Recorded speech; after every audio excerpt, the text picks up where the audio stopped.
నమస్కారం. భారతదేశంలో జరిగిన సాంఘిక మత సంస్కరణోద్యమం క్రీస్తు శకము 19వ శతాబ్దంలో భారతదేశంలో సాంఘిక మత సంస్కరణోద్యమం అనేది జరిగింది. ఈ సాంఘిక మత సంస్కరణోద్యమానికి ఆద్యుడు ఎవరు అంటే రాజా రామ్మోహన్ రాయ్. మనము గత క్లాసులో రాజా రామ్మోహన్ రాయ్ గురించి తెలుసుకోవడం అనేది జరిగింది. ఈ క్లాసులో కందుకూరి వీరేశలింగం దగ్గర నుంచి చూసుకోవడం అనేది జరుగుతుంటుంది. కందుకూరి వీరేశలింగాన్ని ఆంధ్రజాతి పునరుజ్జీవన పితామహుడు అని పిలుస్తారు. భారత జాతి పునరుజ్జీవన పితామహుడు రాజా రామ్మోహన్ రాయ్, ఆంధ్రజాతి పునరుజ్జీవన పితామహుడు కందుకూరి వీరేశలింగం పంతులు. తర్వాత కందుకూరి వీరేశలింగము 1848 సంవత్సరంలో రాజమండ్రిలో రాజమహేంద్రవరంలో జన్మించాడు. ఈ కందుకూరి వీరేశలింగము స్త్రీ విద్యకు వితంతు ఉద్ధరణ కొరకు తన జీవితాంతం కూడా త్యాగం చేయడం అనేది జరిగింది. కందుకూరి వీరేశలింగము దేని కొరకు పోరాటం చేశాడు అంటే స్త్రీ విద్య వ్యాప్తి కొరకు, ఆ తర్వాత వితంతువుల యొక్క ఉద్ధరణ కొరకు తన జీవితాంతం కూడా ఇతను పోరాటం చేయడం అనేది జరిగింది. వివేకవర్ధిని అనే పత్రికను స్థాపించాడు. కందుకూరి వీరేశలింగం స్థాపించినటువంటి పత్రిక పేరు ఏంటంటే వివేకవర్ధిని అనే ఒక పత్రికను స్థాపించాడు. ఆ తర్వాత క్రీస్తు శకము 1874 సంవత్సరంలో ధవళేశ్వరంలో బాలికల కొరకు ఒక పాఠశాలను స్థాపించాడు. తర్వాత క్రీస్తు శకము 1878 సంవత్సరంలో సంఘ సంస్కరణ సమాజాన్ని స్థాపించాడు. క్రీస్తు శకము 1878 సంవత్సరంలో సంఘ సంస్కరణ సమాజాన్ని స్థాపించాడు. తర్వాత 1879 సంవత్సరంలో వితంతు పునర్వివాహ సంఘాన్ని స్థాపించాడు. 1879 సంవత్సరంలో వితంతు పునర్వివాహ సంఘాన్ని స్థాపించాడు. ఈయన ఎక్కువగా జీవితాంతం మొత్తం కూడా వితంతు పునర్వివాహాల కొరకు ప్రయత్నం చేశాడు. ఎందుకంటే భారతీయ సమాజంలో బాల్య వివాహాలు అనేవి సామాన్యంగా ఉన్నవి. భారతదేశ చరిత్రలో అప్పుడే పుట్టిన అమ్మాయికి కూడా వివాహం నిశ్చయమైనటువంటి సంఘటనలు అనేవి ఉన్నాయి. ఈ అమ్మాయిలకు చిన్న వయసులోనే వివాహం చేసేవాళ్ళు. అమ్మాయిలు యుక్త వయసులోకి వచ్చేసరికల్లా లేదు చిన్న వయసులో ఉన్నప్పుడే భర్తలను కోల్పోయేవారు. జీవితాంతం అట్లాగే విడోలుగా జీవితాన్ని గడుపుతూ ఉండేవాళ్ళు. కాబట్టి ఈ భర్తను కోల్పోయినటువంటి స్త్రీ మరి తర్వాత రీమ్యారేజ్ చేసుకోవచ్చని ఈయన పోరాటం చేసి మొట్టమొదటిసారిగా తన స్వగృహములో 1881 సంవత్సరము డిసెంబర్ 11వ తారీఖు నాడు రాజమండ్రిలో తన స్వగృహములో గోగులపాటి శ్రీరాములు గౌరమ్మ దంపతులకు మొట్టమొదటి వితంతు వివాహము జరిపాడు. ఆంధ్రదేశంలో మొట్టమొదటి వితంతు వివాహాన్ని కందుకూరి వీరేశలింగము తన స్వగృహములో గోగులపాటి శ్రీరాములు గౌరమ్మ దంపతులకు నిర్వహించాడు. అయితే భారతదేశంలో మొట్టమొదటి వితంతు వివాహాన్ని కలకత్తాలో ఈశ్వరచంద్ర విద్యాసాగర్ 1856 సంవత్సరంలో నిర్వహించాడు.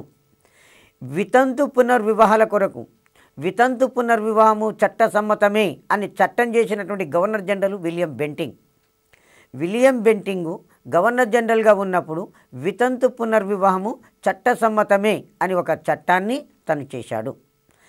అందులో భాగంగానే భారతదేశంలో మొట్టమొదటిసారిగా ఈశ్వరచంద్ర విద్యాసాగర్ కలకత్తాలో ఒక మొట్టమొదటి వితంతు వివాహాన్ని నిర్వహించాడు. ఆంధ్రదేశంలో కందుకూరి వీరేశలింగము 1881 డిసెంబర్ 11వ తారీఖు నాడు మొట్టమొదటి వితంతు వివాహాన్ని రాజమండ్రిలోని తన స్వగృహంలో నిర్వహించాడు. గోగులపాటి శ్రీరాములు గౌరమ్మ అనే దంపతులకు వివాహం చేయడం అనేది జరిగింది. ఆ తర్వాత కందుకూరి వీరేశలింగం 1904 సంవత్సరంలో వితంతు శరణాలయాన్ని స్థాపించాడు రాజమండ్రిలో. ఈ కందుకూరి వీరేశలింగానికి గద్య తిక్కన అనే బిరుదు ఉంటుంది. కందుకూరి వీరేశలింగానికి గద్య తిక్కన అనే బిరుదు ఉంటుంది. ఆంధ్రజాతి యుగ పురుషుడు అని కూడా అంటారు. ఆంధ్రజాతి యుగ పురుషుడు అని కూడా చెప్పుకుంటారు. తెలుగులో మొట్టమొదటి నవల రాజశేఖర చరిత్రను రచించాడు. తెలుగులో మొట్టమొదటి నవల రాజశేఖర చరిత్రను రచించాడు. కందుకూరి వీరేశలింగము 1919 మే 27వ తారీఖు నాడు రాజమండ్రిలో తన స్వగృహంలో మరణించాడు. ఆంధ్రదేశంలో సాంఘిక సంస్కరణోద్యమానికి నాంది పలికినటువంటి వ్యక్తి కందుకూరి వీరేశలింగం పంతులు. అందుకనే ఈయనను ఆంధ్రజాతి పునరుజ్జీవన పితామహుడు, ఆంధ్రజాతి యుగ పురుషుడు అని చెప్పి కందుకూరి వీరేశలింగాన్ని పేర్కొనడం అనేది జరిగింది. ఇతను స్త్రీ విద్య వ్యాప్తి కొరకు, వితంతు పునర్వివాహాల కొరకు కందుకూరి వీరేశలింగము పోరాటం చేయడం అనేది జరిగింది. ఆ తర్వాత ప్రార్థనా సమాజం. ఈ ప్రార్థనా సమాజాన్ని 1867 సంవత్సరంలో ఆత్మారాం పాండురంగ బొంబాయిలో స్థాపించాడు. ఇది కూడా గతంలో ఒక ప్రీవియస్ వివిధ కాంపిటేటివ్ ఎగ్జామ్లు అడిగినటువంటి బిట్టు. ప్రార్థనా సమాజము ఏ సంవత్సరంలో స్థాపించబడింది? క్రీస్తు శకము 1867 సంవత్సరంలో స్థాపించబడింది. ప్రార్థనా సమాజాన్ని ఎవరు స్థాపించారు? ఆత్మారాం పాండురంగ ప్రార్థనా సమాజాన్ని స్థాపించాడు.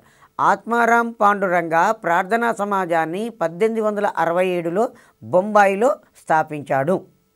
ఆ తర్వాత ఆర్య సమాజమును స్వామి దయానంద సరస్వతి 1875 సంవత్సరంలో బొంబాయిలో స్థాపించాడు. ఆర్య సమాజము భారతదేశంలో ఎప్పుడు స్థాపించబడింది? 1875 సంవత్సరంలో స్థాపించబడింది. ఇక్కడ హైదరాబాదులో ఆర్య సమాజము 1892 సంవత్సరంలో స్థాపించబడింది. హైదరాబాదులో ఆర్య సమాజము 1892 సంవత్సరంలో ఆర్య సమాజము స్థాపించబడింది. స్వామి దయానంద సరస్వతి 1824 సంవత్సరంలో గుజరాత్లోని టంకారా అనే గ్రామంలో జన్మించాడు. స్వామి దయానంద సరస్వతి 1824 సంవత్సరంలో గుజరాత్లోని టంకారాలో జన్మించాడు. ఈ స్వామి దయానంద సరస్వతి యొక్క అసలు పేరు మూలశంకరుడు. అసలు పేరు మూలశంకరుడు. స్వామి విరజానంద శిష్యరికము స్వీకరించాడు. ఆర్య సమాజము శుద్ధి ఉద్యమాన్ని ప్రారంభించింది. ఆర్య సమాజము శుద్ధి ఉద్యమాన్ని ప్రారంభించింది. శుద్ధి ఉద్యమం అంటే హిందువులుగా జన్మించి వివిధ కారణాల వలన ఇస్లాం మతంలోకి కానీ క్రైస్తవ మతంలోకి కానీ మారినటువంటి వ్యక్తులను తిరిగి హిందూ మతంలోకి ఆహ్వానించడమే ఈ శుద్ధి ఉద్యమంగా చెప్పుకోవడం అనేది జరిగింది. శుద్ధి ఉద్యమాన్ని ఎవరు ప్రారంభించారు? ఆర్య సమాజం ప్రారంభించింది. ఆ తర్వాత ఈ స్వామి వివేకానంద యొక్క స్లోగన్ ఏంటంటే వేదాలకు తరలిపొండి అను నినాదము ఇచ్చాడు. వేదాలు అమోఘమైనవి, వేదాలు అమోఘమైనవి, వేదములో లేనిది విశ్వములో లేదు అని ప్రకటిస్తాడు. వేదములో లేనిది విశ్వములో లేదు అని చెప్పేశాడు. వేదము విశ్వజ్ఞానానికి మూలము అని చెప్పాడు. స్వామి వివేకానందుడు వేదాలు అమోఘమైనవి, వేదాలకు మరలిపొండి, వేదాలకు తరలిపొండి అనే నినాదం ఇచ్చాడు. దాన్ని go back to the Vedas అంటాం. వేదము విశ్వ విజ్ఞానానికి మూలము అని చెప్పాడు. వేదములో లేనిది విశ్వంలో లేదు అని కూడా చెప్పేశాడు. ఇతను ఒక 10 సిద్ధాంతాలు ప్రతిపాదించాడు. అందులో 3 ముఖ్యమైనటువంటివి ఉన్నవి. స్వామి దయానంద సరస్వతి 10 సిద్ధాంతాలను ప్రతిపాదించాడు. అందులో 3 ముఖ్యమైనవి. ఒకటి వేదాల ఆధిక్యత, రెండవది ఏకేశ్వరోపాసన, మూడవది విగ్రహారాధన నిరసించడం. ఈ మత సంస్కరణోద్యమం అందరూ కూడా దాదాపు కూడా ఏకేశ్వరోపాసన చెప్తారు, తర్వాత విగ్రహారాధన ఖండించడం అనేది జరిగింది. సో ఈ స్వామి దయానంద సరస్వతి ప్రతిపాదించిన 10 సిద్ధాంతాలలో 3 మాత్రమే ముఖ్యమైనవి. వేదాలు అమోఘమైనవి అని దయానంద సరస్వతి ప్రకటించాడు. సత్యార్థ ప్రకాశ, ఋగ్వేద భాష భూమిక అనే గ్రంథాలను రాశాడు. సత్యార్థ ప్రకాశ, ఋగ్వేద భాష భూమిక ఇది కూడా ఇంపార్టెంట్ అండి. దయానంద సరస్వతిలో ఈయన రచించాడు. ఆ తర్వాత ఆర్య సమాజము గోరక్షక ఉద్యమాన్ని నిర్వహించింది. ఈ ఆర్య సమాజము డిఏవి పేరిట అనేక పాఠశాలలను, కళాశాలలను స్థాపించింది. డిఏవి దయానంద ఆంగ్లో వేదిక పేరుతోటి అనేక పాఠశాలలను, కళాశాలలను ఈ సంస్థ స్థాపించింది. డిఏవి అంటే దయానంద ఆంగ్లో వేదిక్ పాఠశాలలు. ఆ తర్వాత కాలంలో ఈ సంస్థ 2 భాగాలుగా చీలిపోయింది. ఒకటేమో గురుకుల వర్గము, రెండవదేమో కళాశాల వర్గంగా ఈ సంస్థ 2గా చీలిపోవడం అనేది జరిగింది. ఆ తర్వాత మరొక ముఖ్య సంస్థ రామకృష్ణ మిషన్.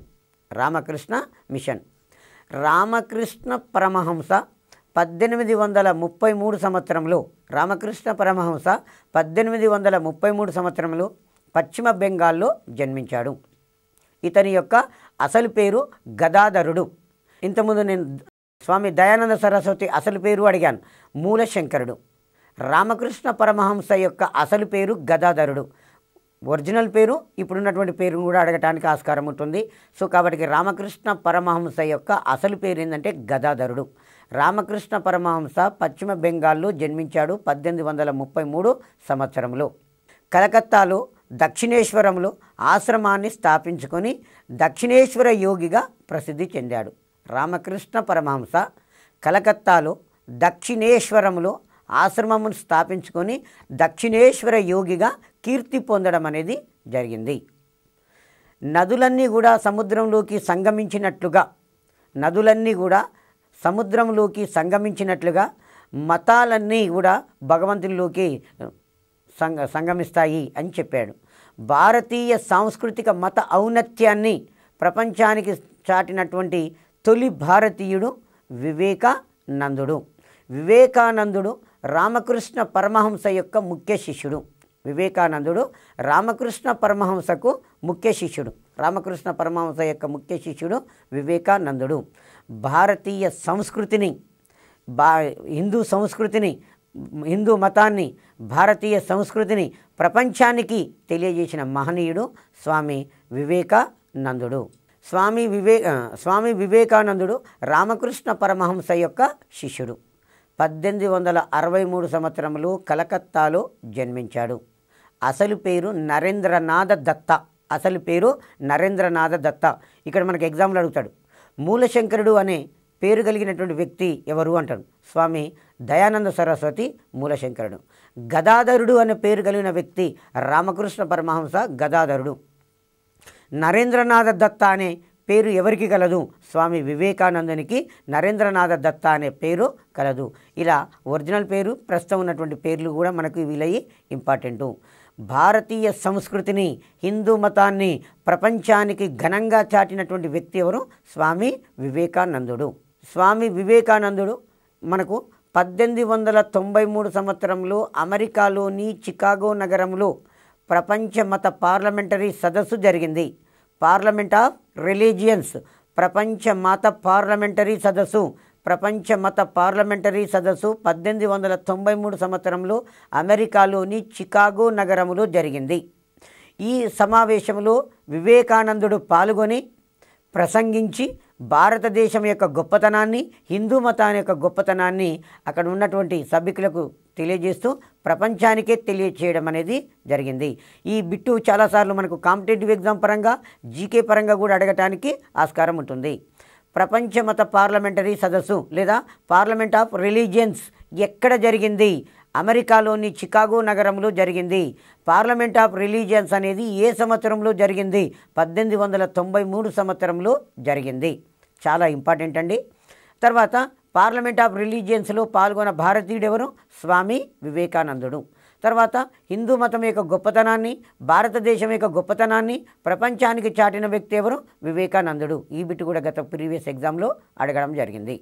రామకృష్ణ పరమహంస పేరిట వివేకానందుడు 1897 సంవత్సరంలో బేలూరులో రామకృష్ణ మిషన్ అనే సంస్థను స్థాపించాడు.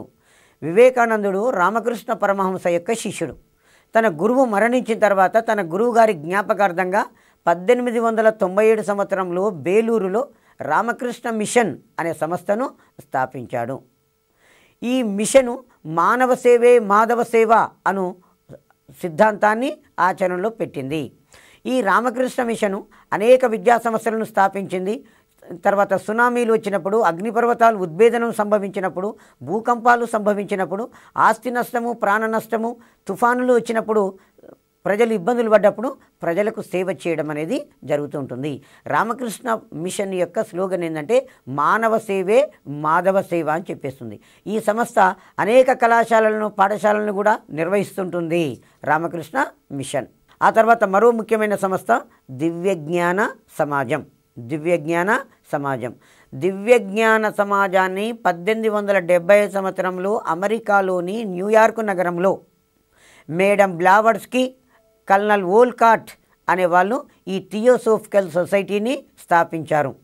1875 సంవత్సరంలో అమెరికాలోని న్యూయార్క్ నగరంలో దివ్యజ్ఞాన సమాజం అన్న, థియోసోఫికల్ సొసైటీ అన్న ఒకటే, ఈ సంస్థను స్థాపించారు. దివ్యజ్ఞాన సమాజాన్ని రష్యా వనిత మేడం బ్లావర్స్కీ, అమెరికాకు చెందిన కల్నల్ వోల్కాట్ అనేవాళ్ళు కల్నల్ వోల్కాటు అంటారు, కల్నల్ ఆల్కాటు అంటారు, రెండు కూడా ఒకటి. కల్నల్ వోల్కాటును స్థాపించారు. థియోస్ అంటేనేమో దైవము, సోఫియా అంటేనేమో జ్ఞానము. థియోస్ అంటే ఏంది? దైవము. సోఫియా అంటే ఏంది? జ్ఞానము. తెలుగులో దీన్ని ఏమంటామంటే దివ్యజ్ఞాన సమాజము. ఇంగ్లీషులోనైతేనేమో థియోసోఫికల్ సొసైటీ అయితే తెలుగులోనేమన్నాము దివ్యజ్ఞానము అన్నాం. థియోస్ అంటే దైవము, సోఫియా అంటే జ్ఞానము అని అర్థం. Theosophical society. థియోసోఫికల్ సొసైటీ అన్న దివ్యజ్ఞాన సమాజము అన్న ఒకటే. ఈ సంస్థ విశ్వమానవ సోదర భావాన్ని, సర్వమత సామరస్యాన్ని పెంచి పోషించింది. దివ్యజ్ఞాన సమాజము విశ్వమానవ సోదర భావాన్ని, విశ్వమానవ సోదర భావాన్ని, సర్వమత సమానత్వాన్ని, విశ్వమానవ సోదర భావాన్ని, సర్వమత సామరస్యాన్ని ఈ దివ్యజ్ఞాన సమాజం అనేది అందించడం అనేది జరిగింది. తత్వ విజ్ఞానము అధ్యయనాన్ని కూడా ప్రోత్సహించింది.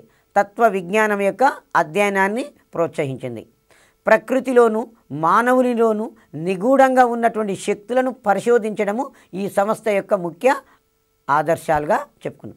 ప్రకృతిలో మానవునిలో నిగూఢంగా ఉన్నటువంటి శక్తులను వెలికి తీయడమే ఈ దివ్యజ్ఞానం యొక్క ముఖ్య ఉద్దేశంగా చెప్పుకోవచ్చు. 1883 సంవత్సరంలో ఈ దివ్యజ్ఞాన సమాజమును అమెరికా నుంచి భారతదేశంలో మద్రాసు సమీపంలోని అడయారుకు మార్చారు. ఎగ్జామ్లో ఎలా క్వశ్చన్ అడుగుతారంటే దివ్యజ్ఞాన సమాజము భారతదేశంలో ఎక్కడ స్థాపించబడింది? మద్రాసు సమీపంలోని అడయారులో స్థాపించబడింది. అడయారుకు మార్చబడింది. దివ్యజ్ఞాన సమాజాన్ని ఎక్కడ స్థాపించారు? అమెరికాలోని న్యూయార్క్ నగరంలో స్థాపించారు. న్యూయార్క్ నుంచి ఎక్కడికి మార్చబడింది? భారతదేశంలో మద్రాసు సమీపంలోని అడయారుకు ఈ సంస్థను మార్చడం జరిగింది. భారతదేశంలో దివ్యజ్ఞాన సమాజం యొక్క కార్యకలాపాలను వ్యాప్తి చేయడానికి ఐర్లాండ్ వనిత అనిబిసెంట్ భారతదేశానికి రావడం అనేది జరిగింది. అనిబిసెంట్ ఐర్లాండ్ దేశస్థురాలు. అనిబిసెంట్ ఐర్లాండ్ దేశస్థురాలు. ఈమె దివ్యజ్ఞాన సమాజం కోసము కృషి చేయటానికి 1893 సంవత్సరంలో భారతదేశానికి రావడం జరిగింది. అనిబిసెంట్ భారతదేశానికి ఏ సంవత్సరంలో వచ్చింది? 1893 సంవత్సరంలో వచ్చింది.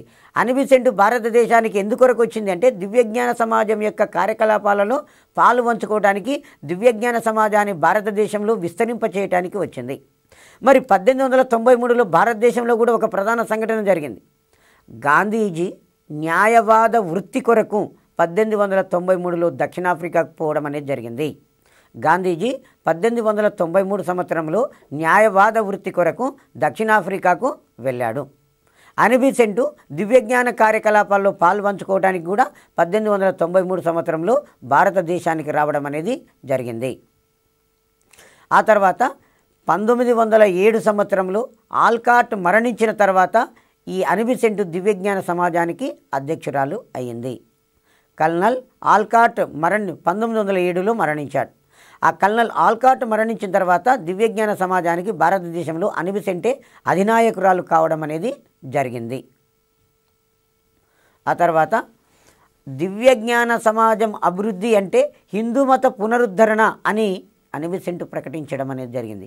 దివ్యజ్ఞాన సమాజాన్ని అభివృద్ధి చేస్తూ ఉన్నాము అంటే అది ఏంటిదో కాదండి, అది హిందూ మతాన్ని పునరుద్ధరించడమే, హిందూ మతాన్ని పునరుద్ధరించడమే అని ఆమె ప్రకటించడం అనేది జరిగింది. దివ్యజ్ఞాన సమాజ అభివృద్ధి అంటే హిందూ మత పునరుద్ధరణ అని అనిబిసెంట్ ప్రకటించింది. జాతీయ విద్యా వ్యాప్తికి కాశీ, అడయారు, చిత్తూరు జిల్లా మదనపల్లిలో విద్యాలయాలను స్థాపించింది. అనిబిసెంట్ మన దేశంలో విద్యాభివృద్ధి కొరకు కూడా కృషి చేసింది. ఈమె అడయార్ ఎక్కడున్నది? మద్రాసు సమీపంలో అడయార్ ఉన్నది. అక్కడ ఒక కాలేజీని స్థాపించింది. ఆ తర్వాత చిత్తూరు జిల్లా మదనపల్లిలో బీటీ కాలేజీని స్థాపించింది. చిత్తూరు జిల్లా మదనపల్లిలో బీటీ కాలేజీని స్థాపించడం అనేది జరిగింది. బీటీ కాలేజ్ అంటే బీసెంట్ థియోసోఫికల్ కళాశాల అని అర్థం. ఆ తర్వాత కాశీలో కూడా ఒక విశ్వవిద్యాలయాన్ని ఈమె స్థాపించింది. కాశీలో బాలికల కొరకు ఒక విద్యాలయాన్ని స్థాపించింది. కాశీలో ఈమె స్థాపించిన పాఠశాల కళాశాల క్రమంగా అభివృద్ధి చెంది బెనారస్ హిందూ విశ్వవిద్యాలయంగా రూపాంతరము చెందింది. అనిబిసెంటు కాశీలో బాలికల కొరకు ఒక కాలేజీని స్థాపించింది. ఈ కాలేజీని మదన్ మోహన్ మాలవ్య బెనారస్ హిందూ విశ్వవిద్యాలయంగా మార్చడం అనేది జరిగింది. అనిబిసెంటు ఎక్కడెక్కడ కళాశాలను స్థాపించింది అంటే అడయారు, చిత్తూరు జిల్లా మదనపల్లి, కాశీలలో కళాశాలలను స్థాపించింది. ఈమె కామన్వెల్త్ న్యూ ఇండియా అనే 2 పత్రికలను స్థాపించింది. అనిబిసెంటు కామన్వెల్త్ న్యూ ఇండియా అనే 2 పత్రికలను స్థాపించింది. అనిబిసెంటు స్థాపించిన పత్రికలు కామన్వెల్త్ న్యూ ఇండియా అనే పత్రికలను ఈమె స్థాపించింది. ఆ తర్వాత ముస్లింలలో కూడా సాంఘిక జాగృతి ఉద్యమాన్ని తీసుకొని రావడం అనేది జరిగింది. ముస్లింలలో ఎందుకు సాంఘిక జాగృతి తీసుకొచ్చామంటే ముస్లింలలో కూడా కొన్ని సాంఘిక దురాచారాలను రూపుమాపడానికి నవాబ్ అబ్దుల్ లతీఫ్, తర్వాత సర్ సయ్యద్ అహ్మద్ ఖాను అనే వాళ్ళు ప్రయత్నాలు చేయడం అనేది జరిగింది. ముస్లింలలో ఉన్నటువంటి సాంఘిక దురాచారాలు బహుభార్యత్వము, తర్వాత పరదా పద్ధతి, తర్వాత వీరిలో కూడా కుల వ్యవస్థ. బహుభార్యత్వము, పరదా పద్ధతి, కుల వ్యవస్థ ఇవి ఉన్నాయి. వీటిని రూపుమాపడానికి ప్రయత్నం చేశారు. పైగా ముస్లింలు ఆంగ్ల విద్యను చదవకుండా దూరంగా ఉండిపోయారు. ఎందుకు ముస్లింలు ఆంగ్ల విద్యను వ్యతిరేకించారు అంటే ఆంగ్ల విద్యను బ్రిటిష్ వారు ప్రవేశపెట్టారు. బ్రిటిష్ వారు 1857లో సిపాయిల తిరుగుబాటుకు నాయకత్వం వహించిన మొఘల్ చక్రవర్తి యొక్క కుటుంబానికి అవమానం చేసిరని ముస్లింలకు ఈ ఆంగ్ల విద్య అంటే కోపము, బ్రిటిష్ వారంటే కోపం కాబట్టి దాన్ని చదవకుండా దానికి దూరంగా ఉండిపోయారు. కాబట్టి ఈ నవాబ్ అబ్దుల్ లతీఫ్ కానీ సర్ సయ్యద్ అహ్మద్ ఖాన్ కానీ ముస్లింలు ఆంగ్ల విద్యను చదివితేనే అభివృద్ధిలోకి వస్తారు, ఆంగ్ల విద్యను చదవకపోతే వీరు అభివృద్ధిలోకి రారు అని చెప్పేసి ముస్లింలలో ఈ ఆంగ్ల విద్యను వ్యాప్తి చేయాలి. తర్వాత ముస్లింలకు బ్రిటిష్ వారికి మధ్య ఉన్నటువంటి అభిప్రాయ భేదాలను తగ్గించడానికి కూడా సర్ సయ్యద్ అహ్మద్ ఖాను ప్రయత్నం చేయడం అనేది జరిగింది. So Nawab Abdul Latif Mohammedan literary society of Calcutta అనే సంస్థను 1863 సంవత్సరంలో స్థాపించాడు. నవాబ్ అబ్దుల్ లతీఫ్ వ్యక్తి యొక్క పేరు నవాబ్ అబ్దుల్ లతీఫ్. ఈయన ఏం చేశాడు? మహమ్మడన్ లిటరరీ సొసైటీ ఏంటింది? అక్షరాస్యతకు సంబంధించినటువంటి ముస్లింలలో అక్షరాస్యతను పెంపొందించడానికి కృషి చేయడం. మహమ్మడన్ లిటరరీ సొసైటీ ఆఫ్ కలకత్తా అనే సంస్థను 1863లో స్థాపించాడు. షరియతుల్లా ఫెరైజీ ఉద్యమానికి నాయకత్వం వహించాడు. ముస్లింలు బ్రిటిష్ వారికి వ్యతిరేకంగా ఫెరైజీ ఉద్యమం అనే దానిని నిర్వహించారు. సో షరియతుల్లా అనే వ్యక్తి ముస్లింలు చేస్తున్నటువంటి ఫెరైజీ ఉద్యమానికి నాయకత్వము వహించాడు. ఆ తర్వాత మరో ప్రముఖమైనటువంటి వ్యక్తి సర్ సయ్యద్ అహ్మద్ ఖాను మహమ్మదీయులలో సాంఘిక సంస్కరణ బీజాలు నాటిన వ్యక్తి. సర్ సయ్యద్ అహ్మద్ ఖాను ముస్లింలలో సాంఘిక సంస్కరణ బీజాలు నాటినటువంటి వ్యక్తి ఈ సర్ సయ్యద్ అహ్మద్ ఖాను. ఇతను ఏం చేశాడు? పరదా పద్ధతి, బహుభార్యత్వము, కుల వ్యవస్థ నిర్మూలన కొరకు పోరాటము చేశాడు. ముస్లింలలో సాంఘిక సంస్కరణ నాటినటువంటి పితామహుడిగా సర్ సయ్యద్ అహ్మద్ ఖాన్ను చెప్పుకుంటాం. సర్ సయ్యద్ అహ్మద్ ఖాను మొఘలాయి దర్బారు వంశానికి చెందినవాడు. ఉత్తరప్రదేశ్లోని బెరైలీ అనే ప్రాంతానికి చెందినవాడు. సర్ సయ్యద్ అహ్మద్ ఖాను ఉత్తరప్రదేశ్లో బెరైలీ అనే ప్రాంతానికి చెందినవాడు. మొఘలాయి దర్బారు వంశానికి చెందినవాడు. అంటే ఇతని పూర్వీకులు మొఘల్ దర్బార్లలో ఉన్నతమైన ఉద్యోగంలో ఉన్నటువంటి వ్యక్తులు. ఇతను ముస్లింలలో సాంఘిక సంస్కరణలు తీసుకొని రావడం అనేది జరిగింది. ఫస్ట్ వన్, ముస్లింలలో ఆంగ్ల విద్యను ప్రవేశపెట్టాలి అని చెప్పి ఈయన ఒక కాలేజీని స్థాపించాడు. 1875 సంవత్సరంలో అలీగర్లో ముస్లింలలో ఆంగ్ల విద్య కొరకు అలీగర్లో ఆంగ్లో ఓరియంటల్ కాలేజీని స్థాపించాడు. Very most important. అలీగర్లో ఆంగ్లో ఓరియంటల్ కాలేజీని ఎవరు స్థాపించారు? సర్ సయ్యద్ అహ్మద్ ఖాను. ఏ సంవత్సరంలో స్థాపించాడు? 1875 సంవత్సరంలో స్థాపించాడు. సర్ సయ్యద్ అహ్మద్ ఖాను 1875లో అలీగర్లో ఆంగ్లో ఓరియంటల్ కాలేజీని స్థాపించాడు. ఈ సంస్థ 1920 సంవత్సరంలో అలీగర్ ముస్లిం విశ్వవిద్యాలయంగా రూపాంతరం చెందింది. ఎందుకు రూపాంతరం చెందిందంటే సహాయ నిరాకరణోద్యమ కాలంలో భారతదేశంలో 4-5 కొత్త విశ్వవిద్యాలయాలు స్థాపించబడ్డాయి. అది కాశీ విద్యాపీఠము, బీహార్ విద్యాపీఠము, ఆ తర్వాత గుజరాత్ విద్యాపీఠము, అలీగర్ ముస్లిం విశ్వవిద్యాలయము. ఈ సంస్థలనేవి సహాయ నిరాకరణోద్యమ కాలంలో స్థాపించబడి ఆంగ్లో ఓరియంటల్ కాలేజీ క్రమంగా ఏ విధంగా రూపాంతరం చెందింది? అలీగర్ ముస్లిం విశ్వవిద్యాలయంగా 1920లో రూపాంతరము చెందింది. ఇది చాలా తప్పకుండా వస్తుందండి. ఏమడుగుతాడు అంటే అలీగర్లో ఆంగ్లో ఓరియంటల్ కాలేజీని 1875లో ఎవరు స్థాపించారు? సర్ సయ్యద్ అహ్మద్ ఖాను స్థాపించాడు. సర్ సయ్యద్ అహ్మద్ ఖాను ముస్లింలలో సాంఘిక జాగృతి కొరకు అలీగర్ ఉద్యమం అనే దానిని నిర్వహించాడు. సర్ సయ్యద్ అహ్మద్ ఖాను ముస్లింలలో సాంఘిక జాగృతి ఉద్యమాన్ని 1875 సంవత్సరంలో ప్రారంభించాడు. సాంఘిక జాగృతి ఉద్యమం అంటే ముస్లింలలో ఉన్నటువంటి దురాచారాలను రూపుమాపటానికి. నవాబ్ అబ్దుల్ లతీఫ్ ఏం చేశాడు? మహమ్మడన్ లిటరరీ సొసైటీ ఆఫ్ కలకత్తా అనే సంస్థను 1863లో స్థాపించాడు. ఈశ్వర చంద్ర విద్యాసాగరు ఇతను వితంతు పునర్వివాహాల కొరకు పోరాటం చేశాడు. ఈశ్వరచంద్ర విద్యాసాగరు 1820 సంవత్సరంలో బెంగాల్లో ఒక బీద బ్రాహ్మణ కుటుంబంలో జన్మించాడు. ఈశ్వరచంద్ర విద్యాసాగరు 1820 సంవత్సరంలో బెంగాల్లో ఒక బీద బ్రాహ్మణ కుటుంబంలో జన్మించాడు. కలకత్తాలోని సంస్కృత కళాశాల ఇతని ప్రతిభకు మెచ్చి విద్యాసాగరు అనే ఒక బిరుదునిచ్చింది. కలకత్తాలో ఒక కాలేజీ ఇతను చదువుకునే రోజులలో చదువులో బాగా ప్రతిభావంతుడు కాబట్టి ప్రతిభకు మెచ్చుకొని విద్యాసాగరు అనే ఒక బిరుదునిచ్చి గౌరవించింది. విద్యాసాగర్ అనేది ఏంది? ఇతనికి ఉన్నటువంటి బిరుదు.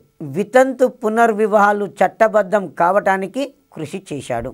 ఇతని కృషి ఫలితంగానే విలియం బెంటింగ్ 1856 సంవత్సరంలో వితంతు పునర్వివాహం చట్టసమ్మతమే అని చట్టం చేయడం అనేది జరిగింది. ఈశ్వరచంద్ర విద్యాసాగరు దేని కొరకు కృషి చేశాడు? వితంతు పునర్వివాహాలను చట్టబద్ధం చేయటానికి కృషి చేశాడు. స్త్రీ విద్య వ్యాప్తికి కృషి చేయడం అనేది జరిగింది. 1856 సంవత్సరంలో కలకత్తాలో మొట్టమొదటి వితంతు పునర్వివాహాన్ని నిర్వహించాడు. భారతదేశ చరిత్రలో మొట్టమొదటి వితంతు పునర్వివాహాన్ని ఎవరు నిర్వహించారు అంటే ఈశ్వరచంద్ర విద్యాసాగరు కలకత్తాలో నిర్వహించారు. ఆ తర్వాత ఆంధ్రదేశంలో వితంతు పునర్వివాహాల కొరకు కృషి చేసిన వ్యక్తి ఎవరంటే కందుకూరి వీరేశలింగం పంతులు. తర్వాత కేరళ రాష్ట్రంలో నారాయణ గురు అనేవాళ్ళు ఈ వితంతు పునర్వివాహాల కొరకు స్త్రీ విద్యా వ్యాప్తి కొరకు కృషి చేయడం అనేది జరిగింది. దక్షిణ భారతదేశంలో వితంతు పునర్వివాహాల కొరకు కృషి చేసిన వారు ఆంధ్రలోనైతేనేమో కందుకూరి వీరేశలింగం పంతులు, తర్వాత కేరళ రాష్ట్రంలో నారాయణ గురు అనేవారు. భారతదేశంలో వితంతు పునర్వివాహాల కొరకు స్త్రీ విద్యా వ్యాప్తి కొరకు కృషి చేసింది ఈశ్వరచంద్ర విద్యాసాగర్. ఆంధ్రదేశంలో కందుకూరి వీరేశలింగం, తర్వాత కేరళ రాష్ట్రంలో నారాయణ గురు అనేవాళ్ళు ఈ స్త్రీ విద్యా వ్యాప్తి కొరకు వితంతు పునర్వివాహాల కొరకు పోరాటాలు చేయడం అనేది జరిగింది. ఆ తర్వాత జ్యోతిబా పూలే అణగారిన వర్గాల నుంచి ఆవిర్భవించి కుల నిర్మూలన కొరకు పోరాటం చేసిన తొలి భారతీయుడు. అణగారిన వర్గాల నుంచి ఆవిర్భవించి కుల నిర్మూలన కొరకు పోరాటం చేసినటువంటి తొలి భారతీయుడు జ్యోతిబా పూలే. జ్యోతిరావు గోవిందరావు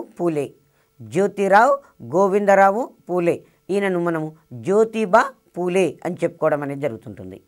మహారాష్ట్రలో ఒక తోటమాలి కుటుంబంలో జన్మించాడు.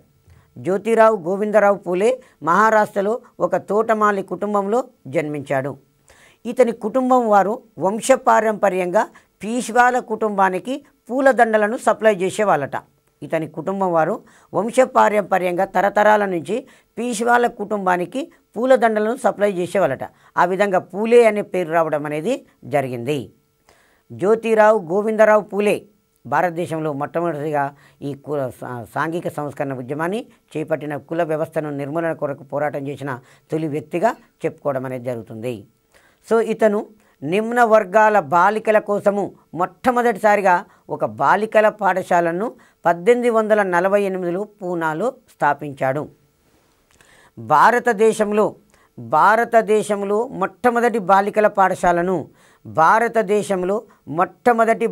పాఠశాలను పూనాలో 1848లో జ్యోతిబా పూలే స్థాపించాడు. నిమ్న వర్ణాలలోని బాలికల విద్య కొరకు ఈ పాఠశాలను స్థాపించి తన భార్య సావిత్రిబాయి పూలేను కూడా ఎడ్యుకేషన్ చేయించుకొని ఆమెను ఈ పాఠశాలకు ప్రధానోపాధ్యాయురాలుగా నియమించుకోవడం అనేది జరిగింది. జ్యోతిరావు గోవిందరావు పూలే యొక్క భార్య పేరు సావిత్రిబాయి పూలే. ఆమె పేరు సావిత్రిబాయి పూలే. తన భార్యను చదివించుకొని తను స్థాపించినటువంటి పాఠశాలకు తన భార్యను ప్రధానోపాధ్యాయురాలుగా నియమించాడు. ఈమె భారతదేశంలో మొదటి మహిళా ప్రధానోపాధ్యాయురాలుగా కూడా చెప్పుకోవడం అనేది జరుగుతుంటుంది. ఆ తర్వాత జ్యోతిబా పూలే 1873 సంవత్సరంలో సత్యశోధక్ సమాజం అనే దానిని స్థాపించాడు. జ్యోతిబా పూలే 1873లో సత్యశోధక్ సమాజము స్థాపించాడు. గులాంగిరి నవల రచించాడు. ఈ రెండిటలో ఏదైనా ఒకటి తప్పనిసరిగా అడగటానికి అవకాశం ఉందండి. చాలాసార్లు కాంపిటేటివ్ ఎగ్జామ్లో అడుగుతున్నాడు. సత్యశోధక్ సమాజమును ఎవరు స్థాపించారు? జ్యోతిబా పూలే. జ్యోతిబా పూలే సత్యశోధక్ సమాజాన్ని ఏ సంవత్సరంలో స్థాపించాడు? 1873 సంవత్సరంలో స్థాపించాడు. తర్వాత జ్యోతిబా పూలే రచించిన నవల ఏది లేదు గ్రంథం ఏది? గులాంగిరి. అట్లా అడగకుండా గులాంగిరి అనే నవలను ఎవరు రాశారు? మనకు జ్యోతిబా పూలే. నేను ఇంతకుముందు సర్ సయ్యద్ అహ్మద్ ఖాన్ గురించి చెప్పాను. సర్ సయ్యద్ అహ్మద్ ఖాను ముస్లింలలో సాంఘిక జాగృతి కొరకు 1875లో అలీగర్ ఉద్యమాన్ని ప్రారంభించాడు. తర్వాత ముస్లింలలో ఆంగ్ల విద్య వ్యాప్తి కొరకు 1875లో అలీగర్లో ఆంగ్లో ఓరియంటల్ కాలేజీని స్థాపించాడు. ఇక్కడ ఈ 2 బిట్లు, ఈ టాపిక్లో ఈ 2 బిట్లు, ఈ 4 బిట్లలో ఒక బిట్ రావడానికి ఆస్కారం ఉంటుందండి. ఎక్కువసార్లు ఈ 4 బిట్లలో ఏదో ఒక బిట్టు ప్రతి కాంపిటేటివ్ ఎగ్జామ్లో అడుగుతూ ఉన్నాడు. మనం మన టెట్ కాకుండా ఇంతకుముందు టెట్ పెట్టినప్పుడు కూడా ఈ బిట్లు అడగడం అనేది జరిగింది. ఇది గులాంగిరి నవల ఎవరు రాశారు, లేదు సత్యశోధక్ సమాజాన్ని ఎవరు స్థాపించారు. ఇంతకుముందు అయితే ప్రీవియస్ ఎగ్జామ్లలో ముస్లింలలో సాంఘిక జాగృతి కొరకు అలీగర్ ఉద్యమాన్ని ఎవరు ప్రారంభించారు, లేదు ముస్లింలలో ఆంగ్ల విద్య వ్యాప్తి కొరకు అలీగర్లో ఆంగ్లో ఓరియంటల్ కాలేజీని ఎవరు స్థాపించారు అనే ఈ క్వశ్చన్స్ అనేవి ఎప్పుడు మనకు జనరల్గా అడుగుతూ ఉన్నారు కాంపిటేటివ్ ఎగ్జామ్లో.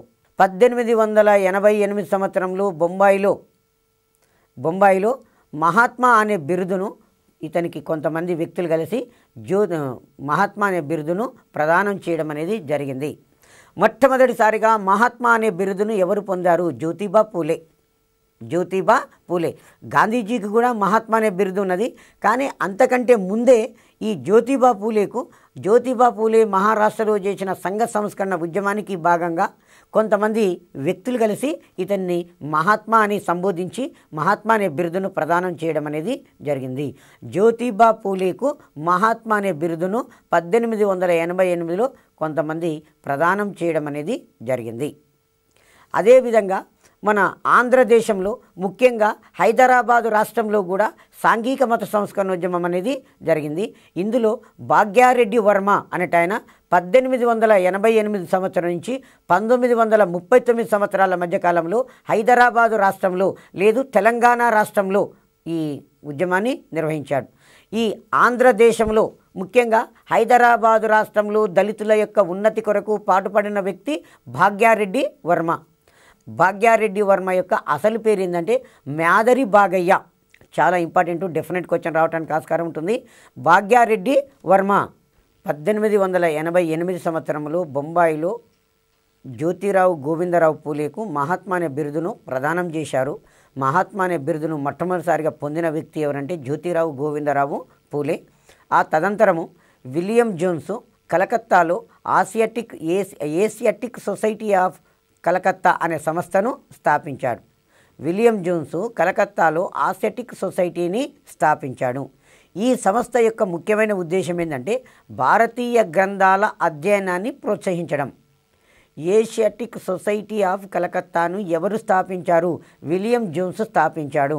ఈ సంస్థ యొక్క ముఖ్య ఉద్దేశం ఏంటంటే ప్రాచీన భారతీయ గ్రంథాల అధ్యయనాన్ని ప్రోత్సహించడము, ఆ గ్రంథాలను తిరిగి ఇప్పుడు ఇంగ్లీష్ భాషలోకి కానీ ప్రజలు వాడుక చేసుకునే భాషలోకి కానీ పునర్ముద్రణ చేయడం అనేది ఉద్దేశం. ఈ విలియం జోన్స్ కాళిదాసు రచించినటువంటి అభిజ్ఞాన శాకుంతలం అనే గ్రంథాన్ని ఇంగ్లీషు భాషలోకి తర్జుమా చేశాడు.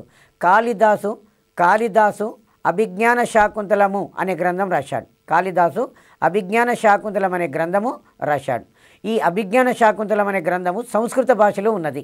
దీనిని ఇంగ్లీషు భాషలోకి విలియం జోన్స్ అనువదించాడు.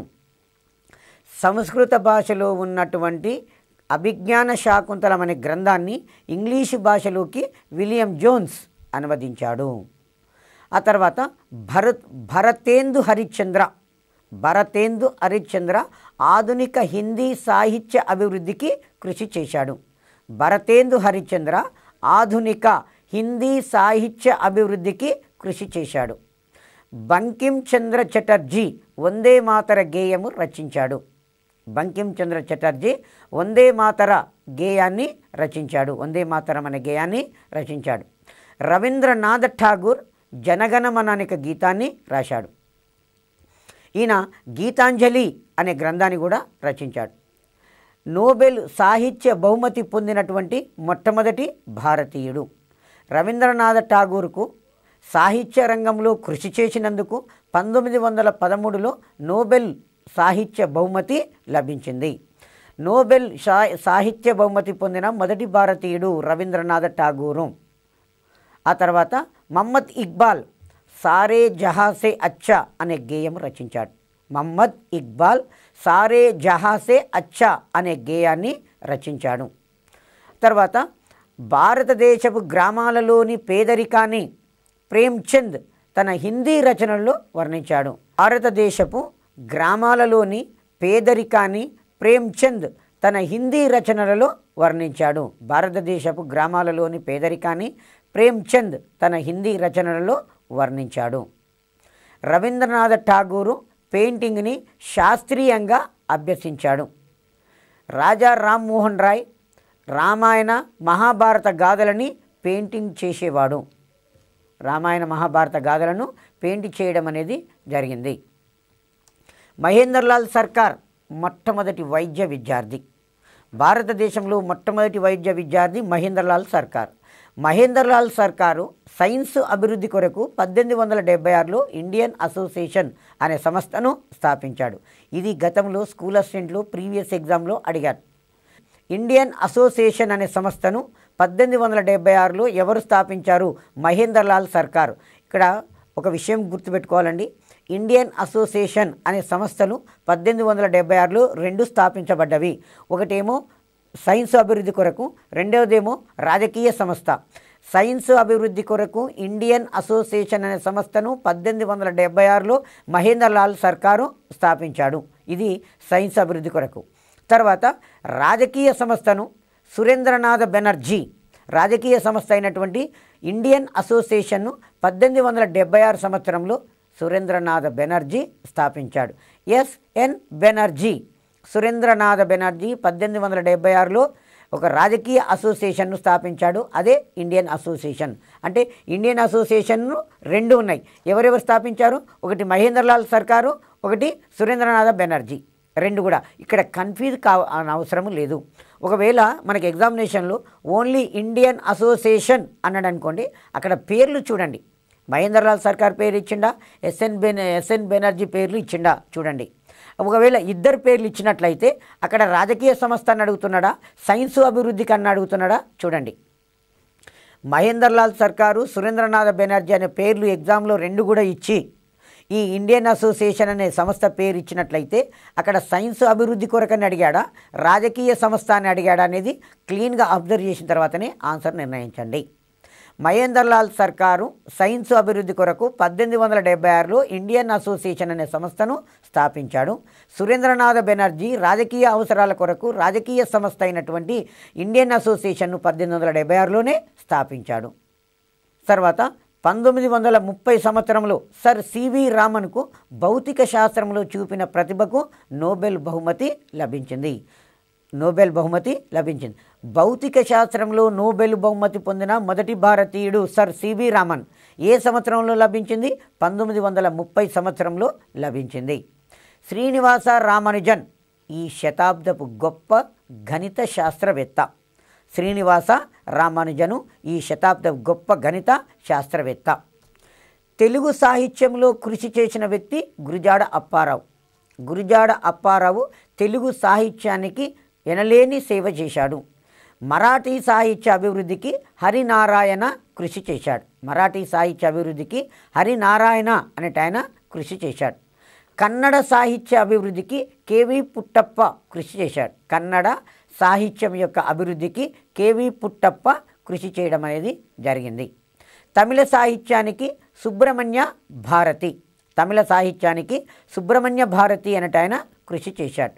ఒరియా సాహిత్యం కొరకు ఫకీర్ మోహన్ సేనాపతి. అస్సాం సాహిత్యంలో హేమచంద్ర భార్వా అనే వాళ్ళు కృషి చేశారు. వీళ్ళందరి పేర్లు మనం ఆర్డర్ క్రమంలో గుర్తుపెట్టుకోవడము చాలా సులభం అండి. ఫస్ట్ మన ఆంధ్రదేశాన్ని తీసుకుందాం. తెలుగు భాషను తీసుకుందాం. తెలుగు భాషా సాహిత్యానికి కృషి చేసిన వ్యక్తి ఎవరు అంటే గురజాడ అప్పారావు. తెలుగు సాహిత్యానికి కృషి చేసిన వ్యక్తి ఎవరంటే గురజాడ అప్పారావు. తర్వాత మహారాష్ట్ర మరాఠీ సాహిత్యానికి కృషి చేసిన వ్యక్తి ఎవరు అంటే హరినారాయణ. మహారాష్ట్ర కింద కర్ణాటక ఉంటుంది. కన్నడ సాహిత్యానికి కృషి చేసిన వ్యక్తి ఎవరంటే కేవి పుట్టప్ప. తర్వాత తమిళ సాహిత్యానికి సుబ్రహ్మణ్యం భారతి. ఒరియా సాహిత్యానికి ఫకీర్ మోహన్ సేనాపతి. అస్సామీ సాహిత్యానికి హేమచంద్ర భార్వా అనేవారు కృషి చేయడం అనేది జరిగింది. అమృత షెర్గిల్ భారతీయుల నిత్య జీవితాలని రంగురంగుల చిత్రాలలో చూపించాడు. అమృత షెర్గిల్ భారతీయుల యొక్క నిత్య జీవితాలని రంగురంగుల చిత్రాలలో చూపించాడు. నందలాల్ బోస్ వృత్తి పనివారుల నిత్య జీవితాలను, ప్రాచీన గాథలు, స్వాతంత్రోద్యమంలోని కొన్ని ఘట్టాలను తన చిత్రాలలో చూపించాడు. నందలాల్ బోసు వృత్తి పనివారుల యొక్క నిత్య జీవితాలు, ప్రాచీన గాథలు, స్వాతంత్రోద్యమంలోని కొన్ని ముఖ్యమైన ఘట్టాలను తన చిత్రాలలో చూపించడము జరిగింది. ప్రాచీన భారతదేశ విద్యా విధానములో సైన్స్ను బోధించేవారు కాదు. భారతదేశంలో ప్రాచీన సాహిత్యంలో ప్రాచీన భారతదేశ విద్యా విధానములో సైన్స్ను బోధించేవారు కాదు. 19వ శతాబ్దం ప్రారంభంలో సైంటిఫిక్ సొసైటీలు అనేవి ఏర్పడి సైన్సు అభివృద్ధి చెందింది. ఎప్పుడు ఏర్పడింది సైన్సు? 19వ శతాబ్దంలో వచ్చింది. ఇక్కడ మళ్ళీ మహేంద్రలాల్ సర్కారు మొట్టమొదటి వైద్య విద్యార్థి ఇండియన్ అసోసియేషన్ అనే సంస్థను స్థాపించడం అనేది జరిగింది. మోక్షగుండం విశ్వేశ్వరయ్య గొప్ప ఇంజనీర్. ఇతడు జల విద్యుత్ ఉత్పత్తి, నదులకు ఆనకట్టలు కట్టడంలో దిట్ట, పట్టు పరిశ్రమ అభివృద్ధికి కృషి చేశాడు. దీని తదంతరము మనకు హైదరాబాదు రాజ్యంలో ఈ తెలంగాణ ప్రాంతంలో ఈ దళితుల అభ్యున్నతి కొరకు ఇద్దరు వ్యక్తులు కృషి చేశారు. అందులో మనకు భాగ్యారెడ్డి వర్మ ఒకరు. భాగ్యారెడ్డి వర్మ 1888 నుంచి 1939 సంవత్సరాల మధ్యకాలంలో జీవించాడు. దళితులు తమను తాము అభివృద్ధి చేసుకోవాలి అని చెప్పి దళితుల ఔన్నత్యం కొరకు పాటుపడిన మొట్టమొదటి వ్యక్తి ఎవరంటే భాగ్యారెడ్డి వర్మ. భాగ్యారెడ్డి వర్మ దళితులను తమను తాము అభివృద్ధి పరచుకోవాలి అని వారిని ఉత్తేజపరచడానికి ఈయన పోరాటాలు ప్రారంభించడం అనేది జరిగింది. ఆర్యుల వలన భారతదేశంలో కుల వ్యవస్థ అనేది ఏర్పడింది. ఆర్యులు మేము ఉన్నతమైన కులాలు అని చెప్పుకుంటున్నారు కాబట్టి దళితులు అనేవాళ్ళు ఈ ప్రాంతపు మూలవాసులు కాబట్టి దళితులను ఆది ఆంధ్రులు పిలుచుకోవాలని భాగ్యారెడ్డి వర్మ పిలుపునిచ్చాడు. భాగ్యారెడ్డి వర్మ దళితులను ఈ ప్రాంతపు మూల పురుషులు అని చెప్పి తమను తాము ఆది ఆంధ్రులు అని పిలుచుకోవాలని చెప్పాడు. తమను తాము ఆది ఆంధ్రులు అని పిలుచుకోవాలని ఈయన పిలుపునివ్వడం అనేది జరిగింది. అలాగే ఈ హిందూ మతం యొక్క బయట ఉండడానికంటే హిందూ మతం లోపల ఉండే మనము పోరాటం చేయాలని కూడా చెప్పాడు. దళితులలో ఉన్నటువంటి ఈ జోగిని వ్యవస్థ అనే దానిని రూపుమాపాలి అని ఈయన ప్రయత్నం చేశాడు. దళితులు తమ ఇంటిలో జన్మించినటువంటి బాలికలను బలవంతంగా గుడులలో దేవాలయాలలో దేవాలయాలలో దేవదాసీలుగా ఆ తర్వాత జోగినీలుగా మారుస్తున్నారు. ఇది బలవంతమైనటువంటి వేశ్యవృత్తి లాంటిది. కాబట్టి ఈ జోగిని వ్యవస్థ మానమని పిలుపునిచ్చాడు. భాగ్యారెడ్డి వర్మ దళితులు తమ ఇంట జన్మించినటువంటి ఆడ శిశువును దేవాలయాలకు దేవదాసిగా లేదా జోగినీలుగా ఇస్తున్నారు. దేవదాసీలుగా లేదా జోగినీలుగా ఇవ్వడం అనేది జరుగుతుంటుంది. ఈ జోగిని వ్యవస్థను రద్దు చేయడానికి ఈయన ప్రయత్నం చేశాడు. జోగిని వ్యవస్థ మానమని పిలుపునివ్వడం అనేది జరిగింది. దళితులలో రాజకీయ చైతన్యం తీసుకొని రావటానికి 1906 సంవత్సరంలో జగన్ మిత్ర మండలి అనే సంస్థను స్థాపించాడు. భాగ్యారెడ్డి వర్మ అసలు పేరు ఏంటంటే మ్యాదరి బాగయ్య.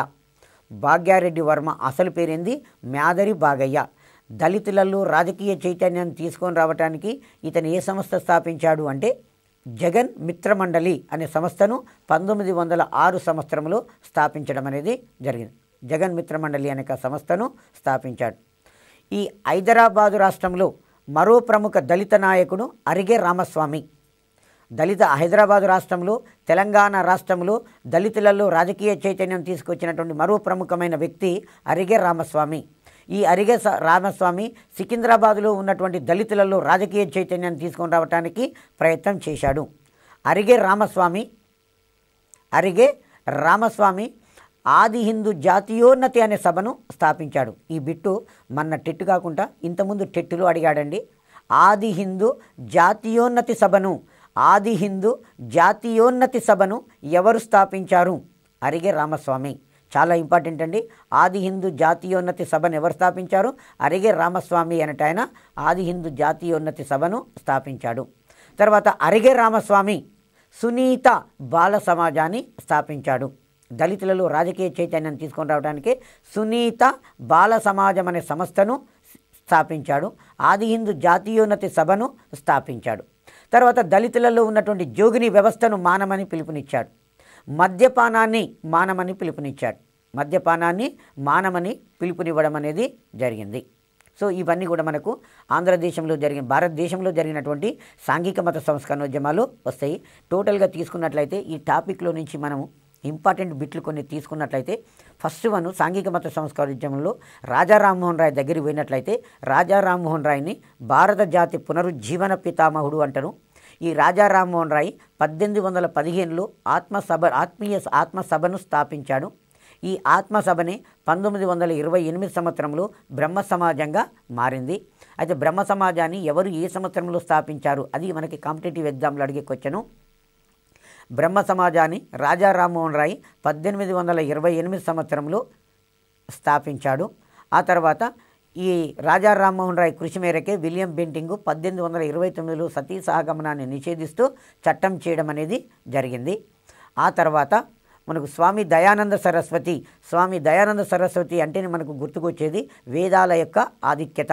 వేదాలు అమోఘమైనవి, go back to the Vedas అని స్వామి దయానంద సరస్వతి చెప్పాడు.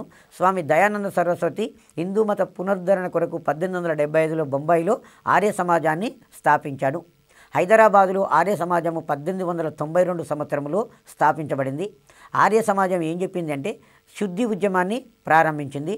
శుద్ధి ఉద్యమం అంటే హిందువుగా జన్మించి వివిధ కారణాల వలన ఇస్లాం మతంలోకి కానీ క్రైస్తవ మతంలోకి కానీ మారిన వ్యక్తులను తిరిగి హిందూ మతంలోకి తీసుకొని రావడానికే శుద్ధి ఉద్యమం అనేది ప్రారంభం కావడం అనేది జరిగింది.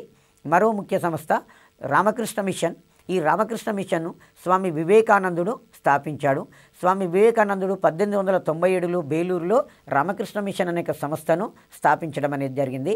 రామకృష్ణ పరమహంస కలకత్తాలో దక్షిణేశ్వరంలో కాళీ ఆలయంలో ఒక పూజారిగా చెప్పుకోవడం జరుగుతుంది. నెక్స్ట్ వన్ ప్రపంచ మత పార్లమెంటరీ సదస్సు 1893 సంవత్సరంలో అమెరికాలోని చికాగో నగరంలో జరిగింది. ఈ సమ్మేళనంలో ఈ వివేకానందుడు పాల్గొని హిందూ మతం యొక్క గొప్పతనాన్ని, భారతదేశం యొక్క గొప్పతనాన్ని ప్రపంచానికి చాటాడు. ఈ bit number of times competitive ఎగ్జామ్లో అడుగుతున్నటువంటి బిట్టుగా చెప్పుకోవడం అనేది జరుగుతుంది. అండ్ దెన్ ఈ దివ్యజ్ఞాన సమాజాన్ని 1875లో అమెరికాలోని న్యూయార్క్ నగరంలో కల్నల్ వోల్కాట్ మేడం బ్లవర్స్కిల్ అని వాళ్ళు స్థాపించారు. ఈ దివ్యజ్ఞాన సమాజం యొక్క కార్యాలయాన్ని 1883 సంవత్సరంలో మద్రాసు సమీపంలోని అడయారుకు మార్చడం అనేది జరిగింది. ఈ సంస్థ యొక్క కార్యకలాపాల్లో పాల్గొనడానికి అనిబిసెంట్ భారతదేశానికి వచ్చి భారతీయులను రాజకీయంగా చైతన్యవంతులను చేయడం అనేది జరిగింది. జ్యోతిరావు గోవిందరావు పూలే. ఈ జ్యోతిరావు గోవిందరావు పూలేను మహాత్మాని సంబోధిస్తారు. జ్యోతిరావు గోవిందరావు పూలే గులాంగిరి అనే నవలను రాశాడు. జ్యోతిరావు గోవిందరావు పూలే 1873 సంవత్సరంలో సత్యశోధక్ అనే సమాజాన్ని స్థాపించాడు. భాగ్యారెడ్డి వర్మ యొక్క అసలు పేరు మ్యాదరి భాగయ్య. భాగ్యారెడ్డి వర్మ యొక్క అసలు పేరు ఏంటంటే మ్యాదరి భాగయ్య అని చెప్పేస్తాం. ఈయన దళితులను ఆది హిందువులని పిలుచుకోవాలని పిలుపునిస్తాడు. ఆ తర్వాత దళితులను బౌద్ధ మతం చేపట్టాలని పిలుపునిస్తాడు. ఎందుకంటే ఈ హిందూ మతంలో కుల వ్యవస్థ అనేది ఉన్నది కాబట్టి ఈ కుల వ్యవస్థను వ్యతిరేకంగా తిరిగి బౌద్ధ మతం యొక్క బోధనలను అధ్యయనం చేసుకున్న తర్వాత ఇతను బౌద్ధ మతంలోకి మారాడు. దళితులను కూడా బౌద్ధ మతంలోకి మారమని చెప్పడం అనేది జరిగింది. ఈ భాగ్యారెడ్డి వర్మ దళితులలో రాజకీయ చైతన్యం తీసుకొని రావడానికి 1906లో జగన్ మిత్రమండలి అనే ఒక సంస్థను ఏర్పాటు చేయడం అనేది జరిగింది. అండ్ దెన్ అరిగే రామస్వామి హైదరాబాదు రాజ్యంలో దళితులలో రాజకీయ చైతన్యం తీసుకొచ్చినటువంటి వ్యక్తులలో అరిగే రామస్వామి ఒకరు. అరిగే రామస్వామి ఆది హిందూ జాతీయోన్నతి సభను స్థాపించాడు. కీప్ ఇన్ యువర్ మైండ్, ఆది హిందూ జాతీయోన్నతి సభను ఎవరు స్థాపించారు? అరిగే రామస్వామి అనేట ఆయన స్థాపించాడు. అరిగే రామస్వామి సునీత బాల సమాజాన్ని స్థాపించాడు. భాగ్యారెడ్డి వర్మ కానీ అరిగే రామస్వామి కానీ దళితులు తమ ఇంట జన్మించినటువంటి ఆడబిడ్డను దళితులలో దేవాలయాలలో ఈ దేవదాసీలుగా ఇచ్చేస్తున్నారు, జోగినీలుగా విచ్చేస్తున్నారు. ఆ దేవదాసి కానీ జోగిని కానీ బలవంతంగా వేషవృత్తి లాంటిది. సో కాబట్టి అలాంటి వ్యవహారాలను మీరు అలాంటి వాటికి పాల్పడొద్దని వీరు దళితులను చైతన్యవంతులను చేయడం అనేది జరిగింది. ఈ శతాబ్ద గొప్ప గణిత శాస్త్రవేత్త ఎవరంటే శ్రీనివాస రామానుజన్ వస్తున్నాడు. మోక్షగుండం విశ్వేశ్వరయ్య గొప్ప ఇంజనీరు. సర్ సివి రామన్కు భౌతిక శాస్త్రంలో 1930లో నోబెల్ బహుమతి అనేది లభించింది. నోబెల్ బహుమతి పొందిన మొట్టమొదటి భారతీయుడు ఎవరంటే రవీంద్రనాథ్ ఠాగూరు. ఈయన సాహిత్యానికి 1913లో నోబెల్ బహుమతి అనేది లభించింది. భరతేందు హరిశ్చంద్ర ఆధునిక హిందీ సాహిత్యాభివృద్ధికి కృషి చేశాడు. ఆ తర్వాత నెక్స్ట్ వన్ మనకు మహమ్మద్ ఇక్బాల్ సారే జహాస అచ్చా అనేక గేయాన్ని రచించడం అనేది జరిగింది. మొట్టమొదటి వైద్య విద్యార్థి మహేంద్రలాల్ సర్కారు ఈ సైన్స్ అభివృద్ధి కొరకు ఇండియన్ అసోసియేషన్ సంస్థను 1876 సంవత్సరంలో స్థాపించడం అనేది జరిగింది. Okay, thank you one and all.